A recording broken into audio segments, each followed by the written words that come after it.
Fíjate qué impresionante el paraje. La Peña del Seo se muestra imponente en esta jornada de primavera en la que todavía son visibles neveros en la cumbre, restos de un duro invierno. En las entrañas de este paraje del municipio de Corullón se encuentra el wolfram, el mineral empleado para endurecer las armas, blindar proyectiles y corazas de carros de combate, lo que convirtió el territorio en núcleo donde se mezcla la explotación del mineral con las maniobras secretas. En este contexto de guerra es cuando la Peña del Seo tiene lugar una primera explotación del wolfram anárquica que rememora los tiempos del salvaje oeste. Un negocio lucrativo que desapareció para reaparecer en un segundo periodo de manera industrial bajo la dirección de Montañas del Sur, aprovechando el conflicto bélico de la Guerra de Corea. Unas jornadas sobre la explotación del wolfram en la comarca fueron la primera aportación a la puesta en valor del patrimonio industrial y minero del Bierzo y del resto del noroeste. Este escenario actual de ruina guarda un pasado de historias personales, de especulación, dinero fácil y aventuras. Historia de extraperlo y contrabando en ocasiones a medio camino de la leyenda, en un Bierzo que vivió la fiebre por este mineral.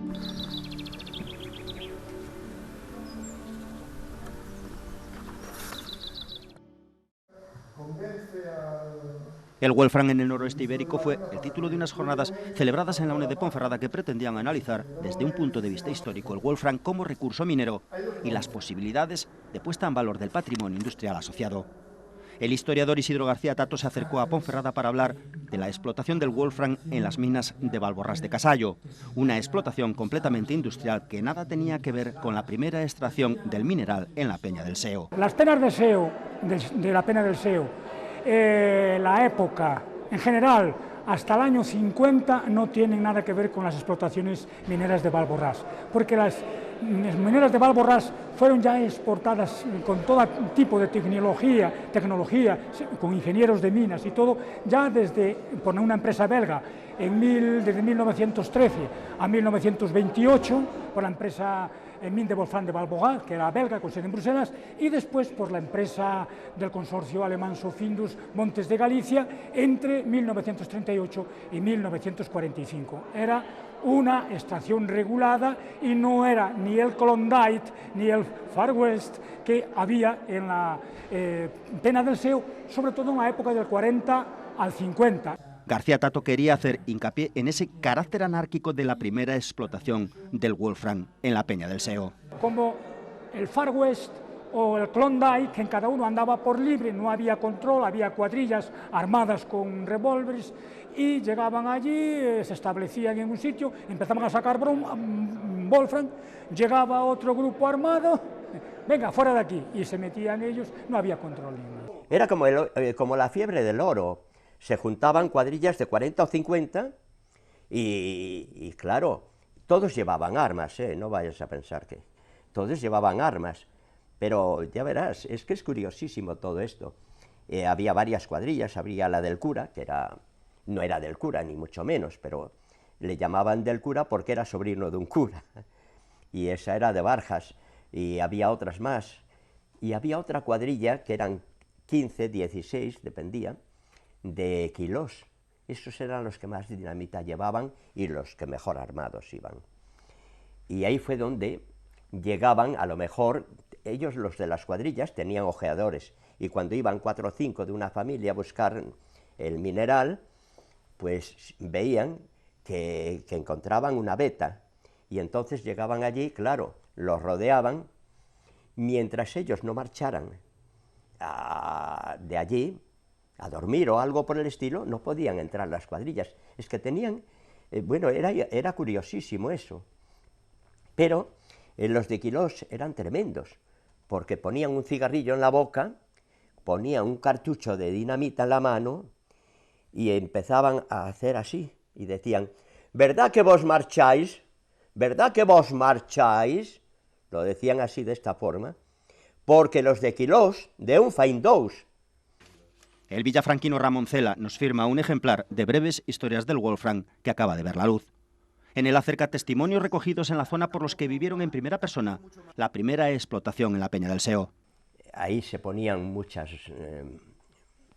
bombas de estas, dinamita, la ponías arriba y el que estaba abajo pues le caían las peñas, lo mataban, y luego se puede ver en los certificados que hay de defunción, muerto en descampado, por traumatismo, menudo traumatismo, claro, a lo mejor le habían caído 10 toneladas de piedras encima.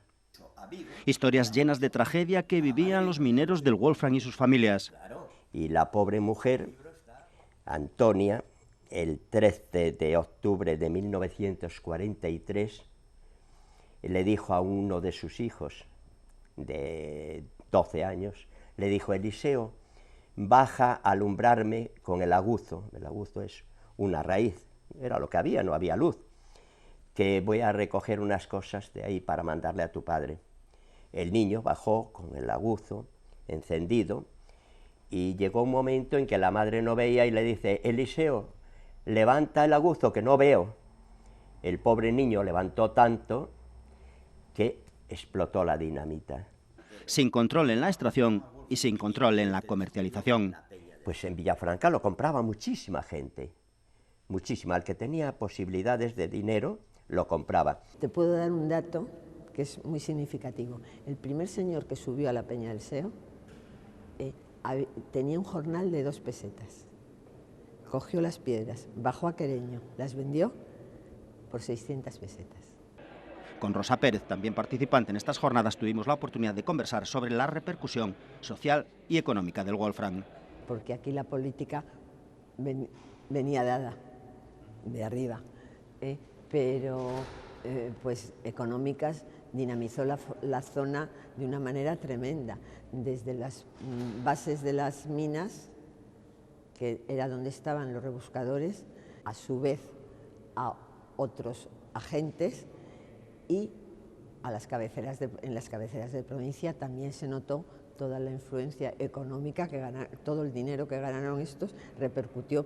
Cuando cogías un poco de Wolfram, pues podías recoger perfectamente en un solo día lo que no recogías en todo el año trabajando con una azada. Lo primero que se gastó fue en bienes de la casa. Se compraron ropa, zapatos. Aquí las zapaterías ganaron muchísimo, pero ganó mucha gente. O sea, y intervino mucha gente. Donde se notó mucho fue en que la gente de los pueblos, que eran los que más trabajaban, casi ninguno era minero, pero bueno, trabajaban ahí, empezaron a comprar en el Bierzo Bajo. Hubo gente que hizo, en las bases de muchas empresas está el dinero que se ganó en el Wolfram, pero tuvo que ser gente que ganó más, que fueron más espabilados.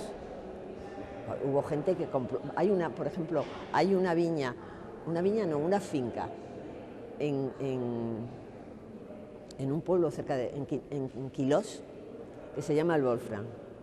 La compró el que trabajó en el Wolfram en aquel momento, todavía la tiene. Puede ser un ejemplo, pero hubo gente que ganó mucho dinero.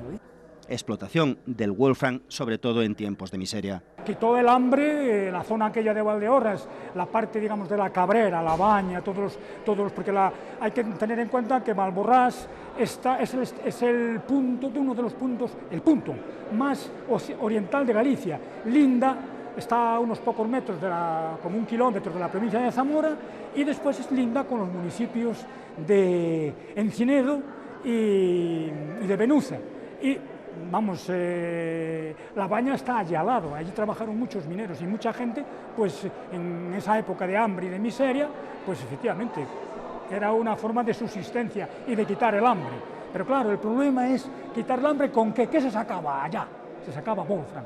El Wolfram tiene múltiples aplicaciones, pero entonces aquella aplicación no era la aplicación más, por decir así, más humana, era Wolfram para endurecer las armas más mortíferas, como eran los Panzertiger alemanes, que sembraron pues la destrucción y la muerte en todo el mundo. Espeluznantes, pero totalmente espeluznantes. Yo he llorado muchas veces con la gente allí en los pueblos. Nos encontramos en la galería principal de la mina de la Peña del Seo. Desde aquí venía el Wolfram de todos los niveles superiores, salía por esta entrada y en vagonetas directamente a los lavaderos, el lavadero moderno.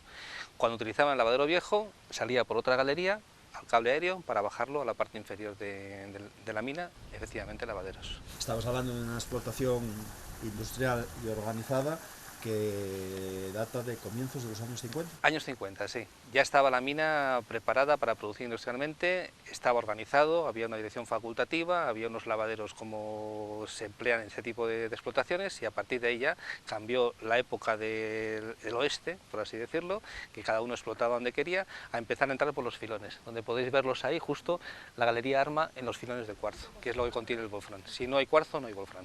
Los filones tienen desarrollo vertical y se explotaba como algo semejante a los testeros del carbón, ¿no? Tenían un filón preparado con una chimenea y iban atacándolo a distintos niveles. En cada nivel había una galería y comunicaban todas por dentro para sacar todo el mineral por aquí. Es como si fueran una escalera a lo largo de toda la peña, ¿no? Literalmente. Y así perforando. Que hay varios niveles paralelos, daban un recorte, se metían por ello y iban sacando todo. Evidentemente en aquella época no había sondeos, pero ellos buscaban el paralelismo por los afloramientos y tienen todo minado. La mina no profundizó demasiado, pero sí, donde lo hicieron, sacaron todo. ¿Hay mucho wolfram aquí sin explotar? Sí, creo que sí, porque los filones continúan. Y en aquel momento se paró por una bajada de precio, no porque dejase de haber wolfram. Vamos a entrar en el mundo subterráneo, que la mina es muy bonita, por cierto, por dentro.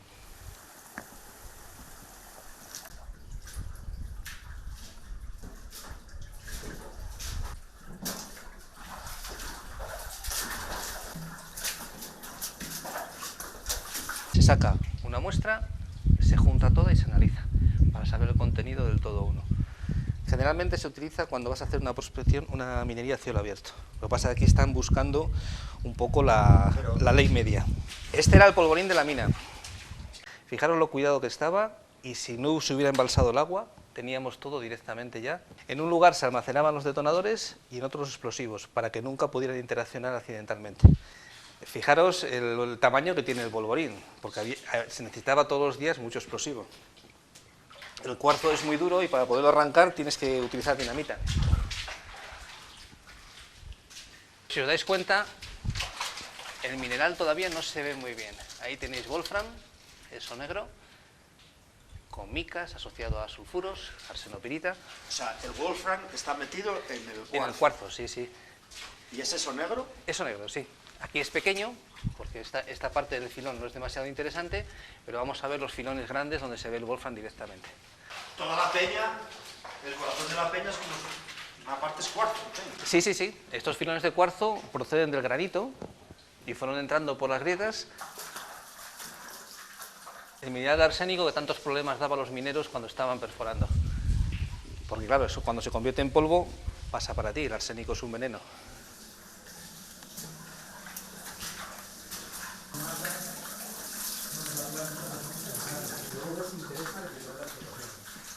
Aquí ocurre lo que os comentaba al entrar. El filón, la galería entra por un filón único y llega a un punto donde ya les interesa buscar más filones. Continúan por uno de ellos y abren galería para cortar más filones. Y donde encuentran, meten para arriba las chimeneas y van explotando de arriba abajo para poder sacar, como una mina de carbón en testeros, en capas verticales, exactamente lo mismo. Entiban donde el material está muy suelto y corre el riesgo de que se hunda la galería, evidentemente. Fijaros qué bien hecha está la entibación, los entronques de la trabanca, las patas, esto parece roble, además, y lleva aquí pues cerca de 70 años, tranquilamente. Aquí tenéis un cambio de vía, ya los restos se quedan, donde se cruzaban las vagonetas. Este es el pozo principal de bajada del mineral, que recogía lo de todos los niveles superiores. A partir de aquí recogían y en vagonetas para el lavadero. Tenemos escaleras de ascenso, porque las tolvas se podían atrancar y había que subir a destrancarlas, evidentemente. Y la galería acaba un poco más allá, estamos en el límite de la mina. Pero los filones de cuarzo continúan. Y que en aquel momento no se trabajaron porque no había... La mina cerró por la bajada del precio del mineral. Todo el agua que recoge esto, los filones de arriba, sale por la galería por la que hemos entrado. Un coladero acumulaba mineral y basculaban directamente en los vagones. Está todo explotado, todo, absolutamente todo. Venid para acá. Aquí tenéis el sistema de explotación tal cual lo dejaron. Esto no está hundido, entonces vaciaban el cuarzo, ponían un sostenimiento provisional de madera y a partir de ahí iban descendiendo hasta llegar a la galería, y luego, si hubieran continuado la mina, tenían que profundizar para abajo. En este caso, la mina quedó parada a este nivel, y tenéis todo el vaciado que hicieron del cuarzo, que son miles de toneladas de cuarzo con wolfram. O sea, este agujero es todo lo que se ha sacado. De este filón, sí, el taller, exactamente. El término de minería de carbón sería taller, exactamente. Pasando por un sitio peligroso. Esto está abandonado y fijaros que han rellenado distintos niveles, ¿no?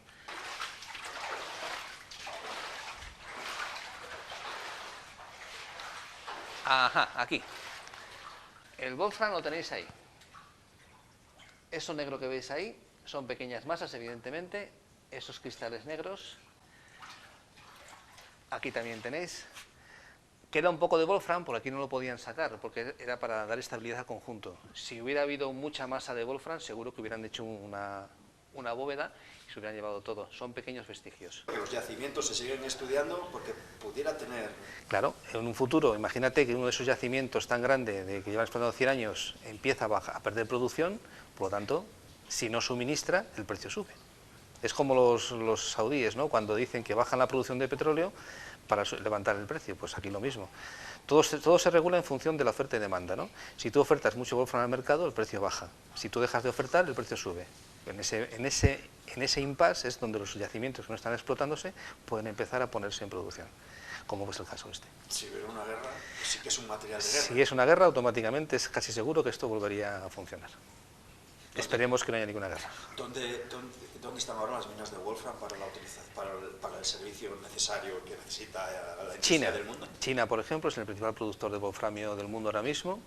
En Indonesia también están sacando algo. Bolivia ha sacado también mineral. Y tenemos una mina en Europa, que es la mina de Panasqueira, en Portugal. La mina de Panasqueira se ha mantenido en funcionamiento al margen de los vaivenes de precio porque se considera reserva estratégica de la OTAN. En caso de que haya un conflicto bélico, la OTAN podría disponer del mineral que produzca esa mina directamente como reserva suya. ¿Y por China y por ahí, que es minería subterránea o cielo abierto? Las dos cosas. Dependiendo del tipo de yacimiento, se hace a cielo abierto o hace subterráneo. ¿Y esa de Panasqueira es subterránea? Subterránea, sí, sí. Es impresionante. Son filones verticales. Ahí son pilones capa horizontal.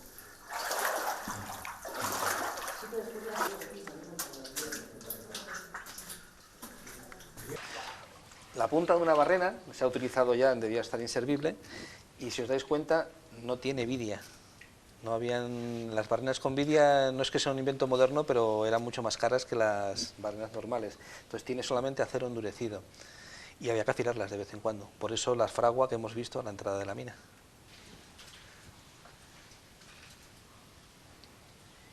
Y llegarías por dentro de la mina hasta prácticamente la cumbre. Vamos a ver si encontramos algo de mineral. Porque claro, ellos lo dejaban todo tan esquilmado.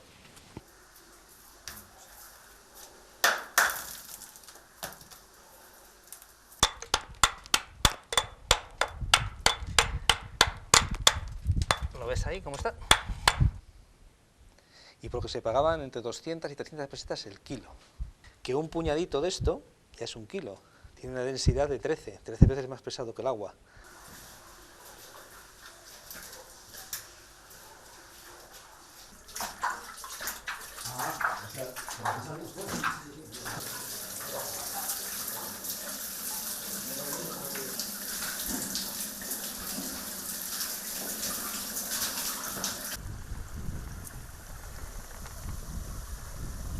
Compresores. La caseta de compresores para proporcionar aire comprimido a toda la mina. Estas son las galerías que se hicieron, hay dos, una aquí y otra un poquito más allá, las que se hicieron al comienzo de la explotación ordenada, porque aquí se instaló un sistema de vaivén de cable aéreo para bajar el mineral hasta el lavadero viejo que está en el fondo del valle. Entonces entraron también por el filón de cuarzo, como veis, y hacia adentro para ir pillando todos los demás filones. El mismo sistema en la mina moderna, lo que pasa es que está en una posición desfavorable para el lavadero nuevo, por eso hicieron la otra galería. Por eso hicieron la galería primera aquí con esto, porque era cuando empezaban a hacer las pruebas. La combinación de una importante inversión y la caída del precio del wolfram provocó el abandono de la explotación de la Peña del Seo, convirtiendo en muy corto este segundo ciclo de explotación que nos dejó vestigios, como el poblado que construyó la compañía Montañas del Sur en 1951. Historias en torno al wolfram, historias en torno al espionaje y el poder. Sí, da para mucho, porque piensa que empezó con espionaje en el siglo XVIII y siguió con espionaje en el siglo XX. Y por el medio, pues probablemente tengamos también espionaje industrial de cómo se fabricaba en Alemania el carburo de tungsteno, cómo fabricaban los cañones los alemanes para que fueran mejores que los que hacían los aliados. O sea, seguramente tengamos historias de espionaje que complementen estas otras que ya conocemos y que probablemente vayamos conociéndolas poco a poco cuando se vayan desclasificando documentos en Alemania, en Inglaterra, en Estados Unidos o en España. El hallazgo de nueva documentación, asegura Antonio Luis Marqués, servirá para seguir profundizando en esta historia de poder. Aparte, tienes que pensar que hay muchas empresas mineras que trabajaron en ese momento histórico, en algunas minas, que tienen documentación que no han hecho accesible porque siguen trabajando o entra dentro de los fondos cuando se traspasa una concesión de una empresa a otra. Y están ahí, y esas también están pendientes de saber que existen. O documentación de la Peña del Seo, que apenas hay, que a lo mejor un día en una casa alguien encuentra una carpeta que nos da información nueva de quién compraba, dónde compraba, cómo se explotaba, quiénes trabajaron. Eso es lo que queda por descubrir. Algunas veces pequeños tesoros en casas donde vivió gente vinculada a las explotaciones mineras. Una minería durante tiempo ilegal vinculada a la guerra. Esa zona donde la gente, cualquiera que tuviera necesidad de dinero o de aventura, iban y explotaban el wolframio y luego se buscaban la vida para venderlo. Era una minería ilegal, al margen de la ley, pero muy al margen de la legalidad, que estaba totalmente vinculada al espionaje. La gente, allí no se hablaba ni de las políticas y los espías estaban a otros niveles, era más bien en el comercio. Allí la gente que estaba trabajando allí, yo creo que ni siquiera el ingeniero Georg Bürk, alemán, que estaba allí, ni siquiera sabía lo que se estaba cociendo en Adel, producía wolfram para la maquinaria, para la industria bélica alemana y nada más. Y todos los demás trabajadores que estaban trabajando allí, lo único era quitar el hambre. Era una época de mucha miseria y donde el wolframio suponía, por muy pocas horas de trabajo, te podía suponer un beneficio muy alto. Podrías tener, con 8 o 10 horas de trabajo, un volumen de mineral que te pudiera permitir vivir tranquilamente a lo mejor todo el mes. Si tú aprovechabas eso todos los días, podías conseguir mucho dinero que te permitiera comprar una casa, tierras y vivir holgadamente. El wolfram aglutina intriga, política, guerra, tiempo de pobreza de la que querían salir los más audaces, los primeros con pico, pala y pistola, buscando dinero en tiempos de miseria.